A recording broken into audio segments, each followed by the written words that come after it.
വാങ്കഡെ സ്റ്റേഡിയത്തിലെ പുൽമൈതാനിയിൽ റണ്ണൊഴുക്കിന്റെ പെരുമഴ തീർത്ത പോരാട്ടത്തിൽ കൊൽക്കത്ത നൈറ്റ് റൈഡേഴ്സിനെതിരെ മുംബൈ ഇന്ത്യൻസിനെ ചരിത്ര വിജയം. നീണ്ട 13 വർഷത്തെ കാത്തിരിപ്പിന് വിരാമമിട്ട് IPL സീസണിലെ തങ്ങളുടെ ആദ്യ മത്സരം തന്നെ വിജയിച്ചുകൊണ്ട് 5 തവണത്തെ ചാമ്പ്യന്മാർ ഇത്തവണ പുതുചരിത്രം കുറിച്ചു. KKR ഉയർത്തിയ 221 റൺസ് എന്ന കൂറ്റൻ ലക്ഷ്യം പിന്തുടർന്ന മുംബൈ ഓപ്പണർമാരുടെ വെടിക്കെറ്റ് ബാറ്റിംഗിന്റെ കരുത്തിൽ 19.1 ഓവറിൽ 4 വിക്കറ്റ് മാത്രം നഷ്ടപ്പെടുത്തി ലക്ഷ്യത്തിലെത്തി.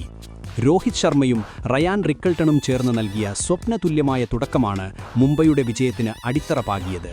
വെറും 72 പന്തിൽ നിന്നും ഇരുവരും ചേർന്നടിച്ചുകൂട്ടിയ 148 റൺസ് കൊൽക്കത്തയുടെ ബൗളിംഗ് നിരയെ നിഷ്പ്രഭമാക്കി.